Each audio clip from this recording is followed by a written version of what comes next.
अस्सलाम drama serial हया, जहां हया की एक चाल नाकाम होने के बाद उसने अपना दूसरा शिकार सोनिया को बना लिया है। सोनिया को वो अरसलान के साथ लंच पर लेकर जाती है और साथ में अपने शोहर को भी वहां पर बुला लेती है।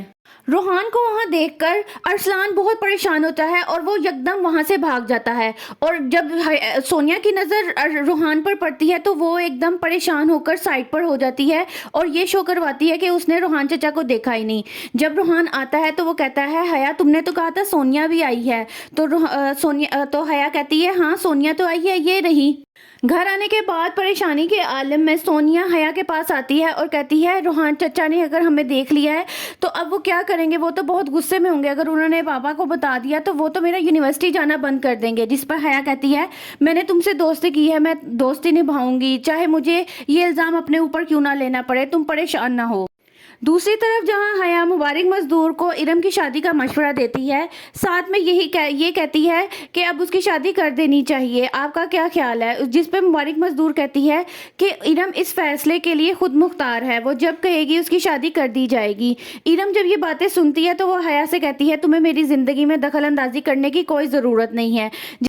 हया इरम से कहती है, तुम जानती हो ना मैं रोहान की बीवी हूँ, मैं कुछ भी कर सकती हूँ। दूसरी तरफ हया सोनिया को ये तासुर देती है कि रोहान को सब कुछ मालूम है, जबकि हकीकत में उसको कुछ भी नहीं पता चला होता, उसको अरसलान के बारे में कुछ मालूम नहीं होता। लेकिन वो सोनिया से कहती है कि वो बहुत गुस्से में है। सोनिया की मासूमियत से भरपूर फ़ायदा उठाते हुए अब हया का अगला कदम ये है, वो सोनिया से कहेगी, तुम्हें बचाने के लिए हमें ये सारा मलबा किसी और पर डालना पड़ेगा, हमें ये जाहिर करना पड़ेगा वो लड़का तुमसे नहीं इरम से मिलने आया था। जिस पर सोनिया बहुत हैरान हो जाती है। इरम की वालदा को मुबारक मजदूर अपने पास बुलाती हैं और उनको शादी का मशवरा देती हैं और कहती हैं कि आप इरम से पूछें कि वो शादी के लिए तैयार है, उसकी शादी कर देनी चाहिए, क्योंकि सोनिया की भी स्टडीज़ कंप्लीट होने वाली हैं, कल को उसका रिश्ता भी आएगा, तो बेहतर ये है कि पहले इरम की शादी हो जाए ताकि सोनिया के लिए भी फिर आसानी हो। जिस पर वो कहती है कि मैं आपका ये पैगाम इरम तक ज़रूर पहुँचा दूँगी।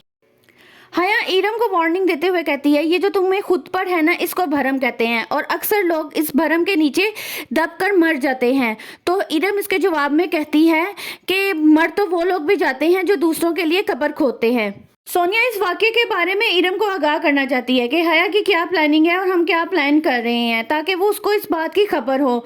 जैसे ही वो बताने के लिए उसके पास आती है, हया उसको ऊपर से देख लेती है और उसको फटाफट खींच के ले जाती है। जिस पर इरम बहुत हैरान होती है और वो अपनी वालदा से जाके कहती है, पता नहीं हया अब नई क्या खिचड़ी पका रही है। और उसकी वालदा कहती है, ये लड़की मुझे बहुत तेज़ लगती है, तुम ज़रा इससे बचकर ही रहना। आगे की एपिसोड में जानने के लिए कि हया क्या खिचड़ी नहीं पकाएगी और किसको अपना शिकार बनाएगी और क्या उसकी ये चाल कामयाब हो पाएगी या पहली चाल की तरह नाकाम हो जाएगी, जानने के लिए मेरी वीडियोस को लाइक करें, चैनल को सब्सक्राइब करें और हाँ, बेल आइकन का बटन ज़रूर प्रेस कीजिएगा।